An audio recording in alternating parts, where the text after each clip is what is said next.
welcome back to the Citytilidie channel, our preview of Southampton versus Manchester City. Yes, do we look forward to it? We've not always done that well at St Mary's. We were pretty crap at the Dell as well back in time. But we're going to do a preview anyway of the 5:30 p.m. kickoff on Easter Saturday, the 8th of April, match day 29. So please, if you are new to the channel, I try to do lots of different things from history stuff to current things like this. So it'd be great to have you on board. Spread the word. And please, if you can push those buttons, that notification button, that subscription button, if you can press the little like button as well for this vlog. I'm trying to get about 25 likes. I achieve that sometimes. Sometimes I do, sometimes I don't. But if you can help me towards it on this, I'll be very, very grateful. And please, all your comments are very welcome. It's always great to get a lot of regulars, a lot of new guys commenting. So please, I welcome all your constructive comments or funny comments. We like a bit of humour. Try and have a bit of humour on this channel as well. So hope you enjoy it. It's on Sky Sports. Our overall league record at their place. This is discounting cups, etc. Played 44. We've only won 14, so not great. Drawn 12 and lost 18. We've scored 50 and let 58 goals in. So as you can see, they're never overly high on the scoring. Obviously, that's just over one a game, isn't it?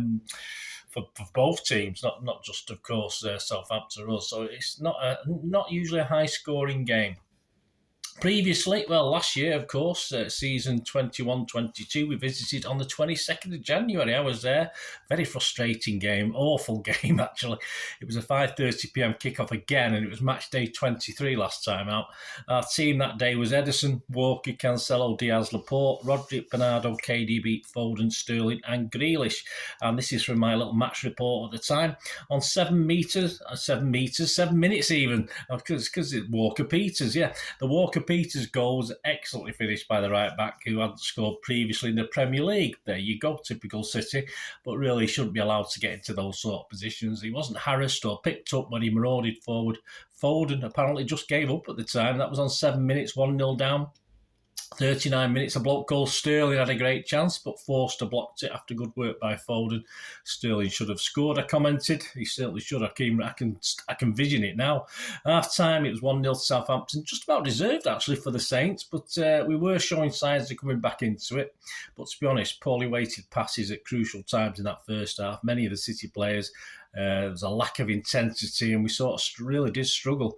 47 minutes, we're almost 2-0 down from a Ward-Prowse corner. A back header by Befnerek is blocked by the instinctive hands of Ederson, and that was a bit of a let-off. 53 minutes, not going to plan for City as Laporte has a last-ditch block to stop a Broja effort went through. Saints hit the post from a corner with a header, so we weren't doing too well. 65 minutes, finally, from a set-piece, Laporte times his run perfectly and heads in a KDB floating free kick. And yes, we did huff and puff. There's a lot of time wasting. That's the problem. There's only one ball, wasn't there? It was a better second half for us, but not good enough. An early Saints goal helped them. And minute after minute was wasted getting balls, because obviously as soon as the ball went to the crowd, it never came back, and they literally had one ball. There was no ball boys with balls all around the pitch. So it was one of the best, the best showings of wasting time you're probably likely to see, actually. But for me, I called it at the time anti-football, but it won the Saints a point and cost City at the time our winning run. Anyway, on to this one. Let's hope for better things. Who's in charge? Well, we've got referee Robert Jones. He's currently ref City 6 times. All City wins, so we'll take a 7th, mate. And shown 8 yellow cards to City players and awarded City 4 penalties. The last time he was in charge was our 1-0 away victory at Palace. I was there, so hopefully the run will continue. We'll be being there against Southampton as well this week. His linos are Ian Houston and Marc Perry. The 4th official is Craig Pawson. On VAR once again, he did the Liverpool game, the last game we played, is John Brooks. His assistant making his tea and cookies is Harry Leonard. So how are they doing? Our old Southampton doing? They're not doing very well, are they? Let's be honest about it. Ruben Sellers remains at the helm, at least until the end of the season, and after a pretty dire 3 months under Nathan Jones. Although, of course, they do have a cup celebration over us within that dire 3 months, but that's par for the course. After Sellers' first game in charge, a 1-0 win at Stamford Bridge, they picked up 5 points from the last 18. with just the one win, a home win against Leicester. So they're still 4 points from safety. Most of the teams around them have played the same games now. Of course, they didn't pull away too much in the midweek game. Southampton didn't play midweek. And I think most Saints fans, I think the last time we played them in the Cup, they're expecting a good hammering and they're expecting Championship football next season. I don't think that's changed too much. And if you look at the 9 remaining games, it's hard to see them getting perhaps more than between 7 and 9 points. I mean, they've got trippy away games. They've got Arsenal, Newcastle, Forest, Brighton. Never mind, obviously, still some sort of sticky home ones as well. So, of course, it'll be hard to see where they're going to pick up more than 7 to 9 points. So, yeah, I think on the basis at the moment, the firm favourites to go down. We'll look at the odds in a minute, but I think that's probably right. The plus for them, and it is a plus, is they've done okay against us. They've done okay against us recently.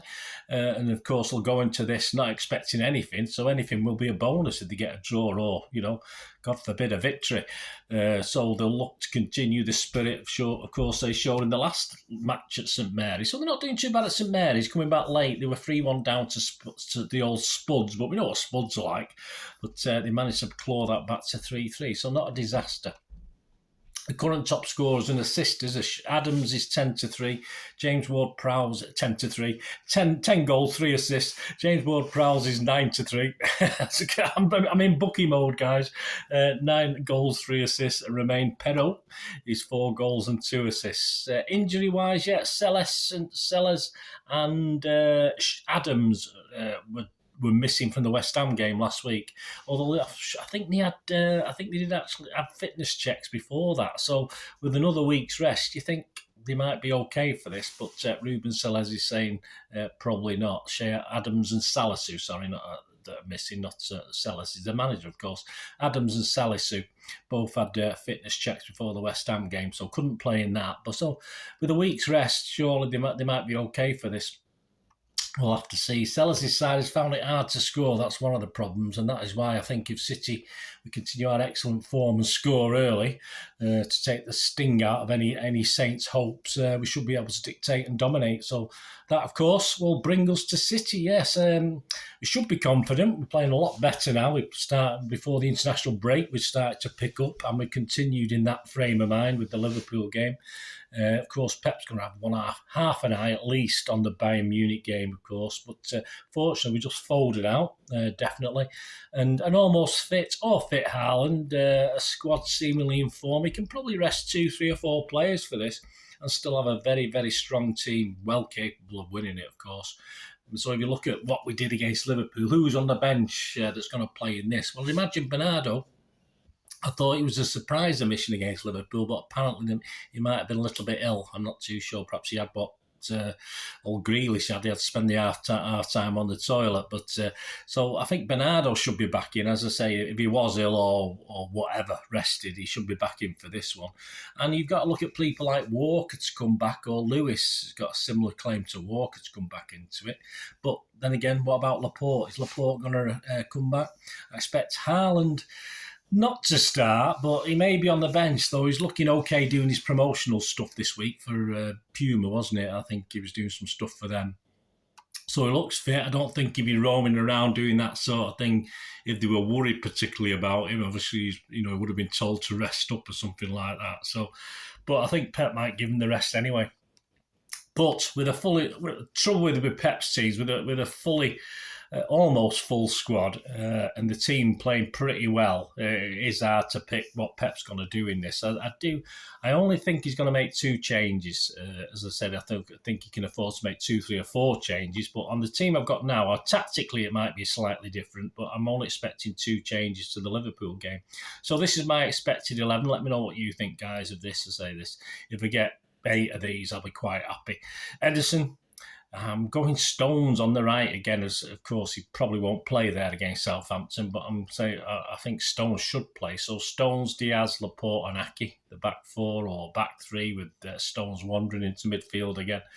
Rodri, Bernardo and KDB round there, and Mahrez, Alvarez and Grealish up front. I say I put Alvarez and I'm giving Haaland a rest. So just 2 changes to the Liverpool game, although as I said, tactically it's a little bit different, specifically what role Stones is going to play in this, I think.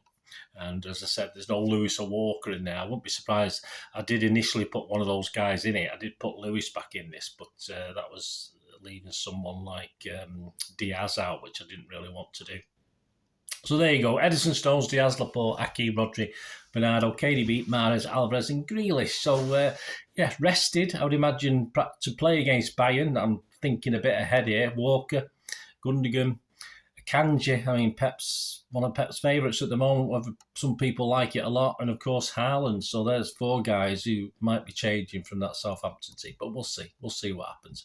Right, predictions for this one. Andy Morrison is predicting a 3-0 City win. And Bernard Denis, yours truly, is predicting a 3-0 win. So we're both the same. Although, as I said, we don't often score that many goals at their place. So we're taking a chance. But I think the form we're in, minimum a 2-goal winning margin, hopefully 3-0. Let me know your thoughts, guys. It'd be great to hear from you. And of course, a quick look now at the value. Any value on the odds, please. I don't condone gambling when the funds stop. General odds, all these are average. You probably pick up better prices at certain bookmakers if you have a few little bookmakers lined up. So have a shop around.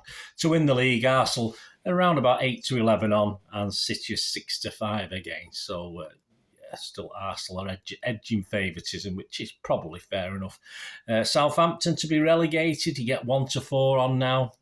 Looking, I mean, if you don't mind betting odds on, that doesn't look a bad price. In fairness, no disrespect to the Southampton, but it's, unless they do, if they do something against us, then I might think, that's a bit too short, not short enough. But we'll see.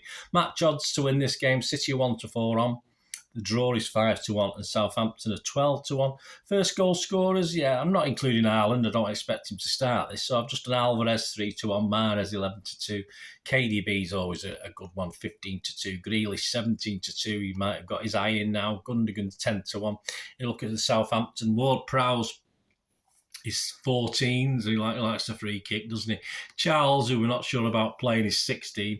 And Walker Peters, he scored the goal last season, of course, 66-1. That might be worth 50p of anyone's money. Anytime goal scorers, KDB, again, worthy, 11-4. Grealish, 13-5. Gundo, 7-2. Ward-Prowse, 9-2. Walcott for any time, 8-1. Lavia Lavia, against his parent club, against his old team. Lavia's 28-1, as is Walker Peters at 28-1. So hey, not too. If you're a Southampton fan or a City fan who doesn't mind betting against us, not too bad a prices there. Correct score last season was 1-1, of course. That's a 10-1 chance. Our predictions, me and Andy, is 3-0. That's 7-1, so not very overly generous. 2-0 is 11-2. A 3-1 is 11-1. I'd be disappointed if Southampton score, in fairness, the way they've been playing. A 2-1 win for Southampton, 33-1. I think they probably could have been a bit more generous on that. Half-time, full-time. Surely City, that's 8-11 on. A draw is 8-1, but a draw and then City to win 3-1. Goals over under, it's got to be over 2.5, but only 4-7 on. Over 3.5, again, as I said, not usually that many goals in these games. Well, that's 6-4 against. And if you fancy under 3.5, which is okay, so over 2.5, under 3.5, I'll pick either, to be honest with you, 8-15 on. To score a brace or more, Alvarez is 9-2. That might be worth a look if he plays a role as he did at weekend. Most teams to score, of course, the bookies are saying no, 7-10 on. Yes is 11-10 if you do fancy Southampton to actually nick 1 or 2. The winning margin, a score draw as it was last season's 13-2, but a City 1-goal winning margin 11-4, 2-goal 11-4, and a 3-goal 9-2. So a bit of a Dutching possibility. As long as you expect City to win. Will we win by 4 goals or more? Probably not. Southampton to win by the odd goal, 13-1. To score first, that's an interesting one, as he did last season. You never know. While it's 0-0, someone's got to, haven't they? I wouldn't say it was 50-50 chance, but Southampton are 15-4 you can get to score first, so that's not too bad. Anyway, let me know what you're having to go on, guys. If you're having a flutter this weekend, let me know after the event. You don't have to tell me before the game. Just let us know how you got on. It'd be great to hear from you. I'll be back, of course, because I'm going down to Southampton. I won't be back till the early hours on Sunday, so I'll be back with both the ratings and talking point show on Sunday sometime. So probably late morning for the ratings show, and late afternoon. It might even be Monday, but I doubt it because I want to do the Bayern Munich preview for the Monday. So hopefully I can get them both out on Sunday. But it depends on what other things I've got on. You know what it's like. But they will be out at some stage, whether they're both out on Sunday or Sunday and Monday or whatever. And then, as I say, I will definitely get the Bayern Munich preview out on Monday as well. So thanks for watching, guys. Let me know your thoughts. Let me know your feelings. Let me know your starting 11s. Let me know anything you want to let me know. It'll be great to hear from you. Until we meet again, that's one thing, don't I? Please stay safe, Blues. Come on, City. Bye for now.